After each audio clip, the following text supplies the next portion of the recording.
Welcome to the Informed Pregnancy and Parenting Podcast. I'm your host, Dr. L.A. Berlin. In this episode, we're talking about roadblocks to postpartum recovery. My guest is a sassy mother of two sassy girls. She juggles her family life with a busy career as a celebrity men's groomer, making sure that America's sexiest men look just right from the scalp up.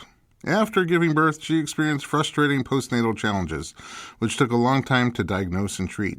She joins us in this episode to share her personal experiences in hope of helping others who may be looking for answers to similar problems. Casey Fee Butterfield, welcome to the podcast. Hi, thanks. It's great to have you here. And I know this is kind of personal stuff that we're talking about. I'm grateful to you at the beginning for coming and sharing it. And, not everybody would. And I know exactly why you're doing it. Because actually, once we started talking about these things, I realized over the years, I've been hearing about them. It's the same story. From more and more people. And as you started to put puzzle pieces together, things clicked for me in a big way. And already, since you shared your story with me just personally, I've been able to take that information and help several other people in just a short period of time. So let's get to the meat of it. First of all, let's talk about your pregnancies. You got two sassy kids. Yes, indeed. They two girls. Your sass gene. Yep, they do. They inherited the sass gene. Two girls. How are your pregnancies? My pregnancies, well, my first pregnancy was pretty easy, pretty low maintenance all the way through. You don't hear that a lot. I mean, it's not how people describe pregnancy today mostly. No, but it was awesome. I really liked it. I enjoyed it. It's interesting because it was one of those things where I wasn't sure what my relationship to it was at first. And then I went and decided to do some hypnobirthing classes. And that kind of connected me to the pregnancy and then just kind of put me in a very calm place and very zen about the whole thing. And it was towards the end where actually I met you because I've always had neck and back issues, so that just started to kick in towards the end. But it makes sense because since I've met you, you've always been pretty zen. So I must have met you after the hypno stuff. Right. It was only after that. It had to be after that. I can't imagine otherwise what I things was were like before very that. high strung. But then it was the actual birth that was the funny part of this whole pregnancy, my first pregnancy. Like ha-ha funny? Well, kind of, yeah. Good. Looking back on it for sure. Not in the moment. Not what in the happened? moment. How did it So start? I had a doula. I had my doctor.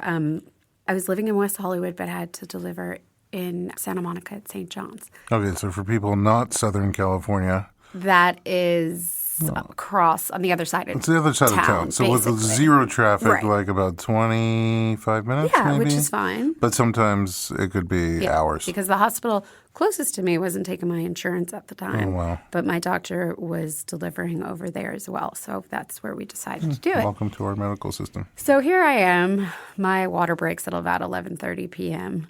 Call the doctor on call. He says it's your first. You want to do most of your laboring at home, which is what I wanted to do. Maybe come in at like 8 in the morning. So I'm like, okay, great. Check back in. And then I spoke to my doula. She agreed as well. So I'm like, all right, cool. We've got the night. So going through it, contractions start in at about 2:30 in the morning. And, and they're progressively getting more intense. By 6 o'clock in the morning, I'm in serious pain, and my whole plan was to try and do natural. For you, natural means unmedicated? Unmedicated. Okay.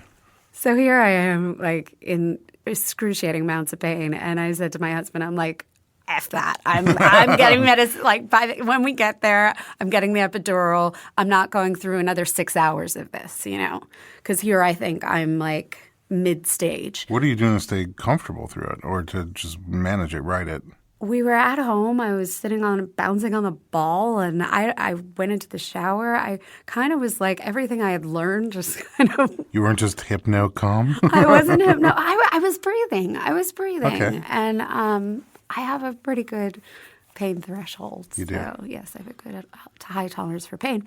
So But you didn't think to call your doula at that time? Because your doula still wasn't with you, right? No, and I did. Well, my mom came. She had just flown in from New York the night before, which I then said to my belly. I said, before the water broke, I said, Cece's here, my mom. Yeah. So you're okay. You can come now. And this is 10 days early, by the way. Okay. So it was the same night that so your I had water her broke? fly early, like change her fly out earlier because I'm like, I think this baby's coming. So that night after we saw her for dinner is when my water broke. Oh, wow. And then so she comes in. I usually go, Yep.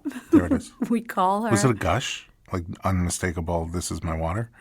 Gosh. Yes. It started as like a leaky faucet. Yeah. I ran to the bathroom and then it gushed. Gosh. Oh, wow. And I just said, thank God I wasn't anywhere public for that. Yeah.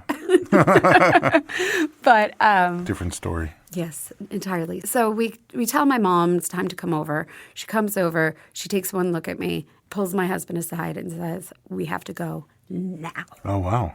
So call a doula. She's like, I'm trying to get my kids to school. I'll make it there as fast as I possibly can. Wow. It's now rush hour. Right. This is what we talked about. This is what we talked 25 about. minutes with no traffic. So we're stuck in rush hour traffic at the Wilshire corridor, which is almost to where we need to be. I swear to God, I sound like a dying cow, and I think this baby's coming out of me. Oh, no.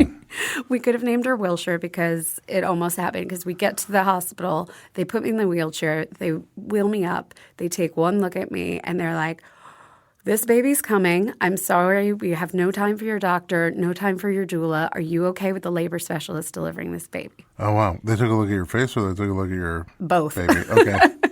They could tell.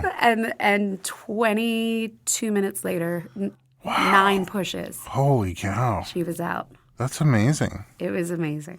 So you did. It was intense. So not only did you do was unmedicated amazing. birth, you did unmedicated no doula birth and without your doctor. Everybody, yeah. It's funny that they said My at the husband- beginning, like 8 a.m. from yeah. nighttime. It's like, first of all, Because it was my conveniently first, like after so- breakfast, but Because it was only a total of 6, was it 6 hours? Or, yeah, I I guess. guess they thought that first baby will take a while, but Yeah. it doesn't always. So she came flying into Proof. this world, and she's been, Nice. Flying So around ever great since. pregnancy and then Yeah. pretty great birth.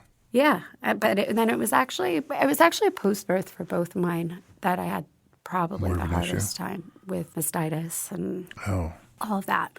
But then my second one, I just for 1 second do not envy your husband who was driving the car. during that moment. Oh, not at all. And then my mom So much pressure. was driving behind him, No. white knuckled. And there was at one point, there was a crosswalk. And Tom, my husband, stops at the crosswalk to let this old man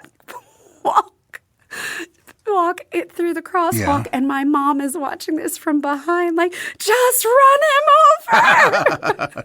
I thought you were going to say, like, she rear-ended you guys. No, she probably was about to, but no, it was hilarious in retrospect. How But, fun. Yeah, it was fun. Second pregnancy, Second pregnancy, not that far apart. 21 months apart. Mm-hmm. So you know definitely more about this one. Actually, I had a tough time this second time around. Started out just, running after a 20-month-old toddler baby. She was still a baby, my oldest one. And then I had migraines, and then I had to go to a wedding in London for a weekend, came back, had bronchitis for like 3.5 weeks Oy. because I couldn't take proper Can't take medication. anything, yeah. So, and then there was that, and then I got into my car accident. Mm. I was like 7 months pregnant, I think, at that point. Much more eventful pregnancy. Yeah, I got into the car accident, so I seeing a lot of you. And then You said sorry to have been seeing a lot of you. yeah. That was the best thing about the car accident. Well, thanks. I get that a lot. Yeah, you know. You're the greatest thing about my fender bender. Yeah, it's amazing. And then I went to work. I was still working, and I was 8 months pregnant at this point. I was still able to travel. And I went to Toronto for the film festival, where I'm on my feet the whole time for 5 days, and then came back and then went to New York to visit my family before I was cut off from traveling. And it was in New York where all of a sudden I couldn't, sciatic nerve, there was so much pain in my back and lower back and radiating down my leg. I couldn't walk. I was debilitated. And I was in so much pain. And I went and saw my mom's acupuncturist and her chiropractor and stuff while we were still there. And nothing was helping. And then I almost sliced my thumb off. I remember that. With the bagel slicer. This is why you became one of my favorite people, because you came back and I saw you at, like, I don't know, Sunday morning maybe Yeah. at 7, 6 something in the morning. As I'll do if somebody needs help, and you brought bagels for everybody. Yes. Well, it was like 7 a.m. or 8 a.m. on I a know, Sunday but you could morning. hardly walk. You almost sliced your thumb off, and you On a still bagel slicer. on a bagel slicer. Nonetheless. I would have thought no bagels. You wouldn't want to be around bagels for a long, long time. I'm a New Yorker. New We love Yorker. our bagels. I'm a New We Yorker love our too. bagels. H&H bagels. Yeah. So I had to go to the urgent care to get my thumb stitched up, and then I have to go and have a wheelchair service in the airport and to get me back to LA, Wow. which then I came to see you, and we couldn't figure it out. I did acupuncture here. We did treatments, and we're trying to figure this out until you felt around and you were like, your baby's breached. Let's try and get her turned around. And So just one more adventure one more adventure. for an already adventurous. And then it took a couple of sessions. But you're like, watch this. When she turns, you're going to have no more pain. Yeah. And you turned her. Wow. I And made space. I was able to walk again. Yay. Yeah. I remember it distinctly. I mean, you could barely move. I could barely move. And then as soon as your kid flipped over. Yeah. I ended up having to stop working a month earlier than I wanted to. And so Well, then she came. yeah. How's that one, birth-wise? Oh, so then my doctor said, as soon as your water breaks, you are going to the Right hospital. away. Like right away. There's no waiting around. There's no laboring at home. And I said, okay, done. And actually, it was the exact same amount of time Oh, really? From start to finish, you mean? from start to finish. And it was 5 pushes instead of 9. And again, non-medicated. Oh, wow. Because this time around I said, all right, well, when I thought I was halfway there, I was able to handle it. It was horrible, but I was able to handle it and get through it. So therefore, I know I can do it again. Oh. And I did. Rockstar times 12. You know. Well, and also, too, like with the amount of pain I went through with Alice being breached and all that, and I was like, I got this. Yeah, and you did. So, Were you back on the west side again? No, it was at Cedars. Closer hospital. Oh, yeah. Now it was like Hooray. 10 minutes away. Yeah, I wasn't Even with traffic. doing that again. All right, we're going to take a little break. You know, the episode is really about postpartum here and the interesting things that you experienced and your journey to finding solutions. We'll be right back with Casey Fee Butterfield.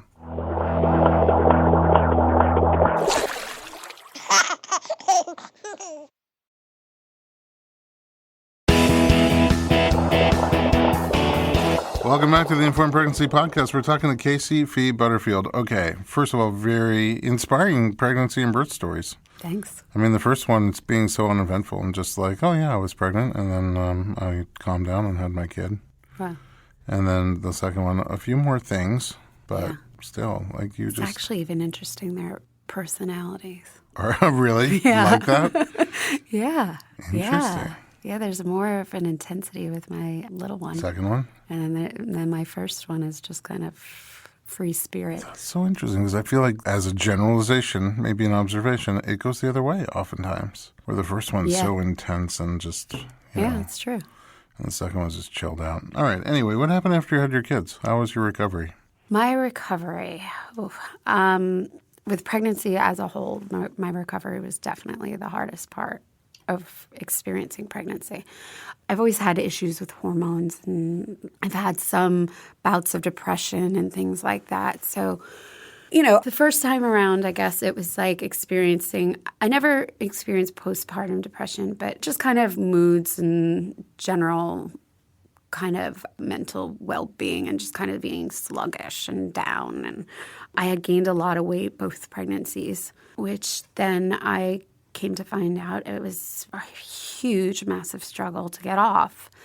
But did you get it off after the first, before the second? I didn't get all of it off. I was able to get a lot of it off. Okay. But not all of it. Even But that was a big struggle? Yes, and because they were so close together, you know, I didn't really have the time. And part of me was like, well, I'm about to go again, so. Yeah. Well, I guess that's one way to approach it. A lot of people are like, I'm not going again until I get it all off. But for me, my wife insisted on getting pregnant again before I lost all the baby weight from the first one. Yeah, and now I gave up. Yeah, that's the sympathy. So did you prepare during your pregnancy at all for what the postpartum terrain would look like? Weight loss aside, just in terms of what you were saying about feeling blue or emotional swings, Did anybody talk to you about that before you got there? Because I think that's fairly common. No. Among everybody, It is. even if you haven't had previous history of anxiousness or sadness. It is. Nobody tells you really, right? I feel like there are some friends I would talk to where someone along the way would be like, oh, yeah, no, everything just, like, it's so hard. It's so rough. It's so tough. But it's more like the physical aspects of it and the taking care of the baby and the lack of sleep. And so I really didn't know much about it. And I just assumed it was what it was supposed to be like. And baby brain was a huge thing for me. I became just like I could never find my words again. My mind was just mush. I could never find my words. I could never remember anything. Did that start during the pregnancy or not until your baby came? Because those, It started a little bit during the pregnancy, but it really came in afterwards. Interesting, because people call it pregnesia. Oh, well, that makes sense. Sometimes. Yeah. But yours was like postnasia. Yeah. No, and so I'm like, oh, it's baby brain. And I would always hear women talk about, I've got baby brain and stuff like that. And you'd be like, oh, really? Is it really that bad? And then you go through it and you're like, oh, it's a real thing. No, it's real.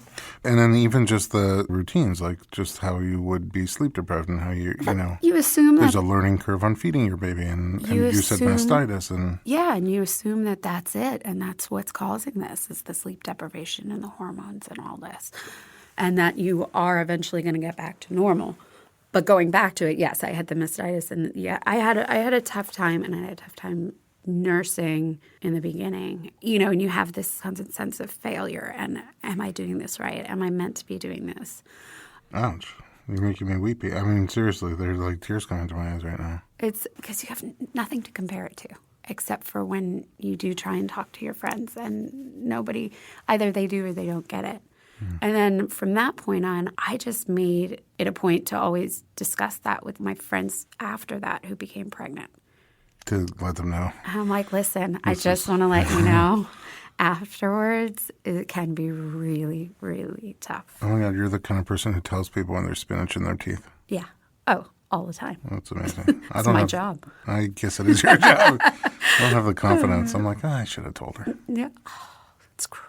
I know. You let someone walk around with spinach in their teeth. Look, it's everybody's gone green. But yeah, no, I always say it's tough to hear this, and I'm sure this is not what you want to hear, but let me just give it to you.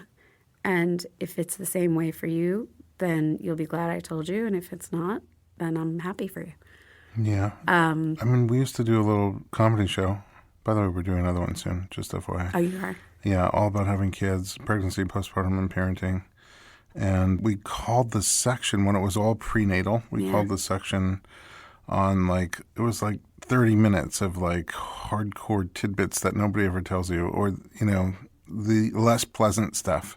Right. And we called it What to Really Expect When You're Expecting. And it's all the stuff people, over the years wish somebody would have told them, at least expect this so that if it happens, you don't feel like you're the only one or you're a failure or you're a loser. Exactly.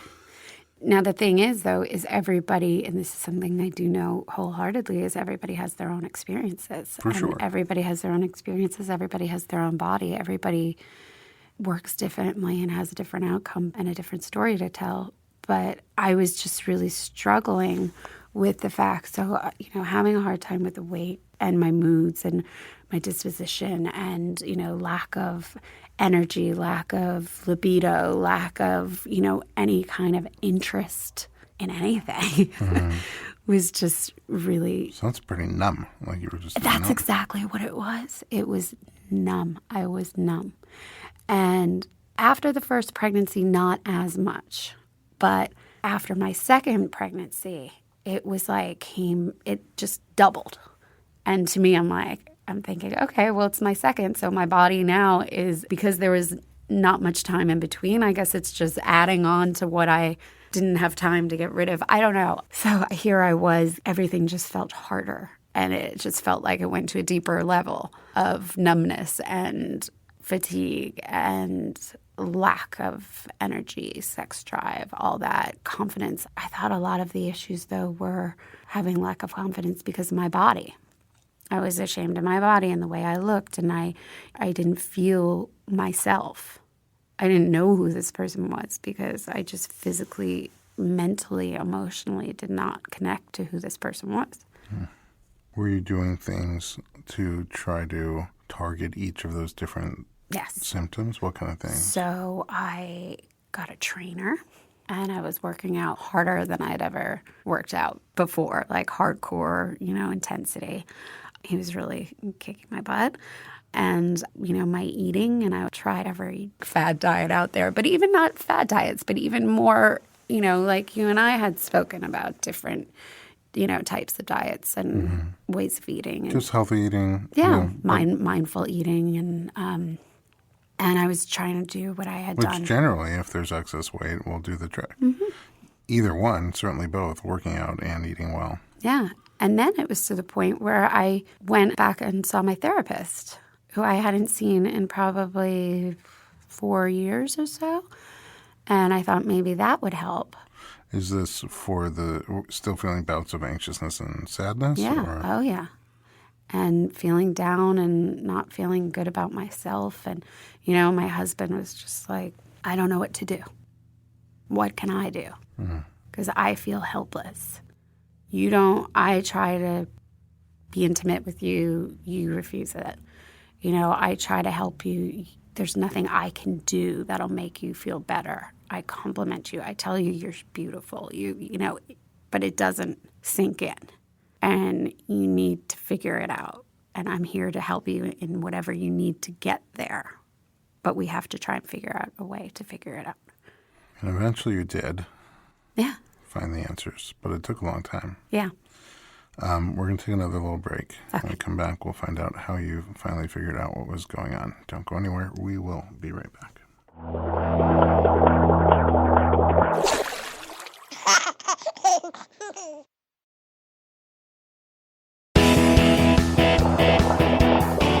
Welcome back to the Informed Pregnancy Podcast. We're talking to Casey Fee Butterfield. So, after all of that, how long did it take you until you finally figured out, I got to do something else? Oh, I don't know. Maybe it was a year and a half. It's like a really rough year and a half. I mean, when you say postpartum, we're not talking about 3 or 4 months. No, we're not. And we're also thinking, because here I am still thinking to myself, oh, it's just because baby brain and lack of sleep and hormones and, all that stuff. But as a collection of symptoms, you're going through bouts of emotional swings, sadness, anxiousness, numbness, like emotional numbness, excess weight that won't come off even though you're working out it harder than you ever did and following strict eating plans, and you were following them. Mm-hmm. You would even come tell me about workouts that you did, and I would sweat just while you were telling me the workout that you did. I was like, oh, my goodness. And then lack of sex drive and desire for intimacy. Yeah. So that's a big collection of symptoms while you're taking care also of 2 little ones, trying to have a relationship with your husband and a career. Yes. So how did you ultimately point in the right direction? It was actually my mom who mentioned hormones to me. And she was just dealing with hormones herself. She's with hormone replacement therapy. And she had a doctor, a very open-minded doctor, suggest it to her.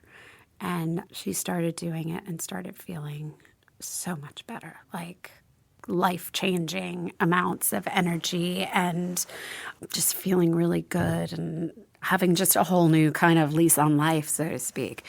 And she was depleted in estrogen mostly and a bit of testosterone. And so I bounce everything off of my mom, and she's incredibly well-read and well-informed. She's been in the health and wellness industry her whole life. She was an aerobics instructor in the 80s, personal trainer in the 90s. She was a Pilates instructor before Pilates was cool. Okay, she must be doing Zumba now. Yeah. So she's... She knew, by the way, with your first birth, time to go to the hospital right now. Yes. And then I remember her being behind you with the white knuckles. Exactly. So she's always reading up on everything. And had you done any hormone testing at that point? Not at that point. And my mom suggested I go see my gynecologist and get some testing done.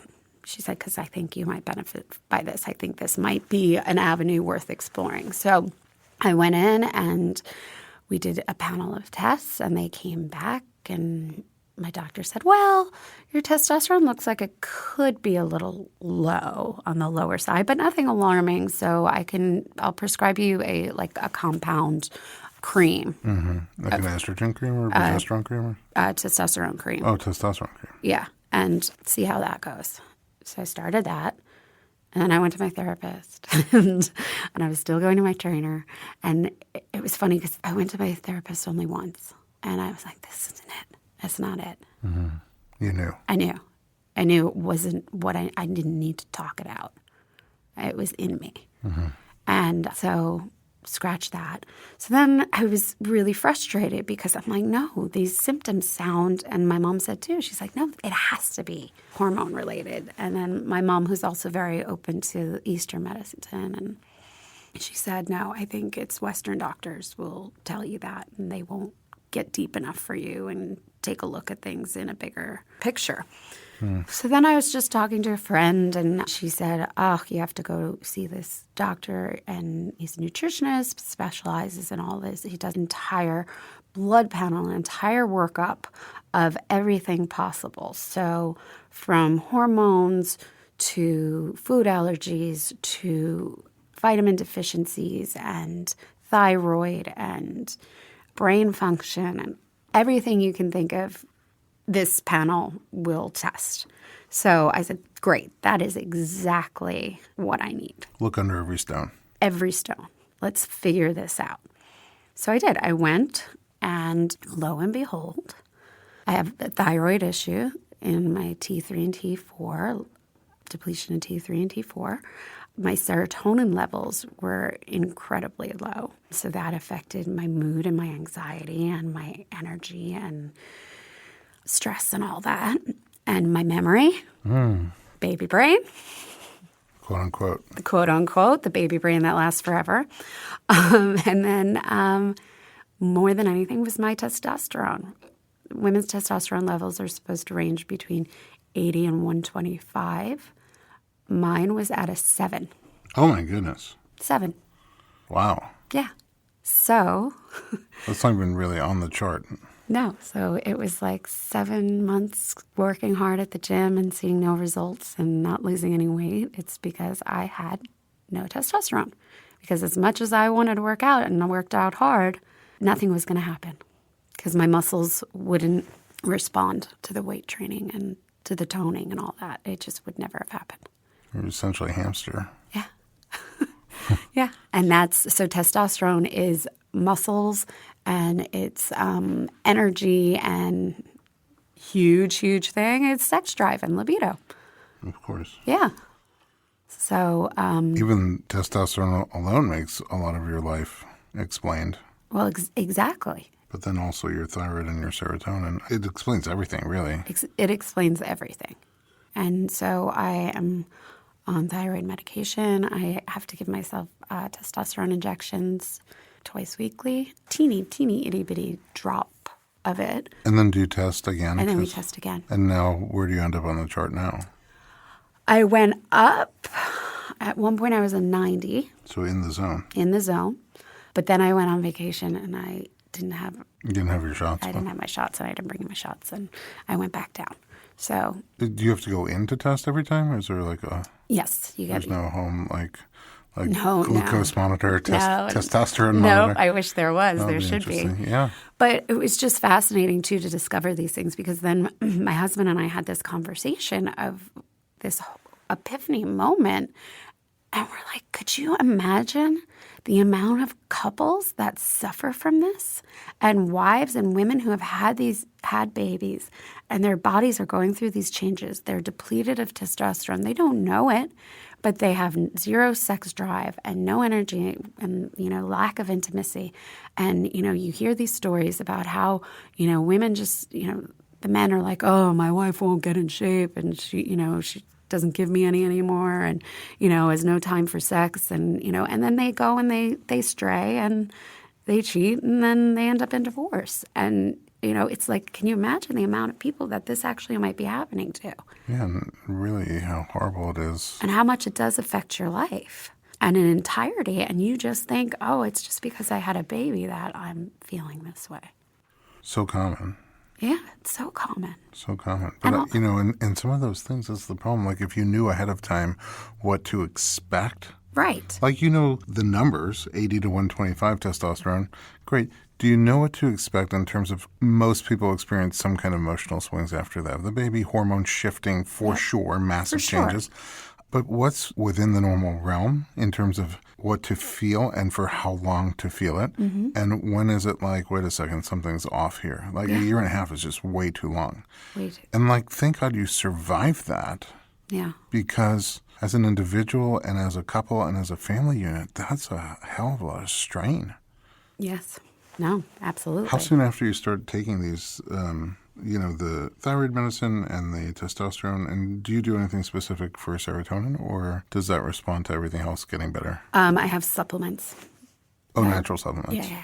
That So, how long after you start taking things do you start to feel different? It was probably about 2 months, I think, by the time I was actually starting to feel myself again, like cloud lifting.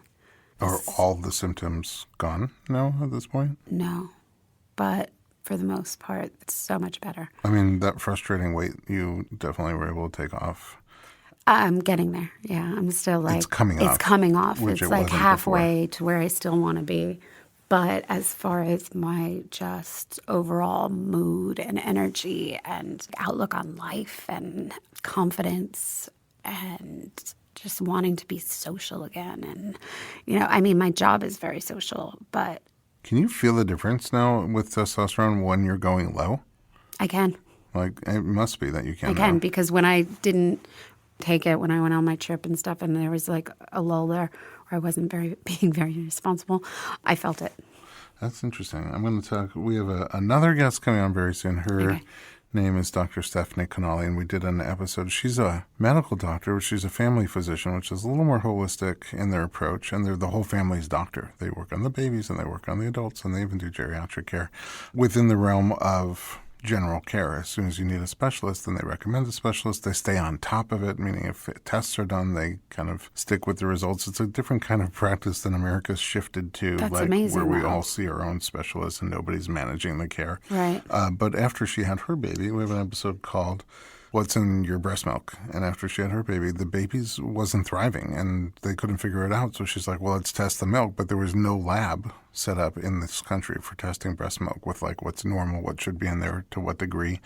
And so she created that. It's called Lactation Lab. But in my brain, Shark Tank, there should be like easy to do hormone tests like this where you just, I don't know if it's doable. Maybe this was the whole Theranos problem, but like where you should be able to just prick your finger, stick your thing into your iPhone. And see, where's my testosterone? Where's my thyroid hormones? Where's my serotonin? I don't know. I'm just saying, seems like it would be very helpful to be able to do that. Very helpful. And you need to be balanced in order to function properly. And that just is common sense. And the amount of depletion and ebbs and flows of what hormones do, not just in pregnancy, but also just in women in general, but also in men. For sure. There's like what's a midlife crisis? That's men's menopause. Oh, menopause. Yeah. Wait a second. So have you ever felt like you've taken too much testosterone? Does your husband catch you checking out all the other girls? Or I do. It's the 5 o'clock shadow. And, I start to have to groom myself. Oh, there you go. At least you have experience. Yeah. Gosh, thank you again for coming and sharing your story. Of course. No, it's absolutely so powerful. And I know people are listening saying, I got to go test my hormones right now. Well, that's the thing. And you should. Because, But before we go, it answers a lot of questions. I do have one question. What is it? Tell me more about celebrity male grooming. What does that mean exactly? I know I quipped about it at the beginning. Yes. So basically, I get actors ready. So I do their makeup and their hair for all their publicity for films. So whether it's red carpet, awards, photo shoots, press junkets. So it sounds low stress and like very 9 to 5. Or the opposite of that. It's not really 9 to 5, but it's... That's what I'm saying. But there's not... Actually, I used to work with women. I used to do women's makeup. And as soon as I had my oldest, I stopped working with women and only work with men now. Because women are more time-consuming? Time-consuming, yeah. Yeah, a little more stress. I can tell because when we go Guys out... can be a little more chilled. You think? Yeah. Well, depending on the guy, but for the most part. Truth. It's a little but in more terms chilled. of getting somebody ready for something, I assume even on the professional level, Like my wife and my daughters, they got stuff to do. And I'm like, what are you guys doing? Yep. I just come out, dry my hair, I'm ready to go. Well, that's like sometimes my job only takes 15 minutes. Oh, that's cool. Yeah, which is It's cool. like being a doula, but only for second-time moms who have already given birth. Right. Yeah, it's a much quicker job. Yep. Casey, I'm very grateful to you. I appreciate you joining us at home. I appreciate you listening to our podcast. If you would like more media about pregnancy, postpartum, and parenting, check us out on Instagram at Dr. Berlin, DoctorBerlin.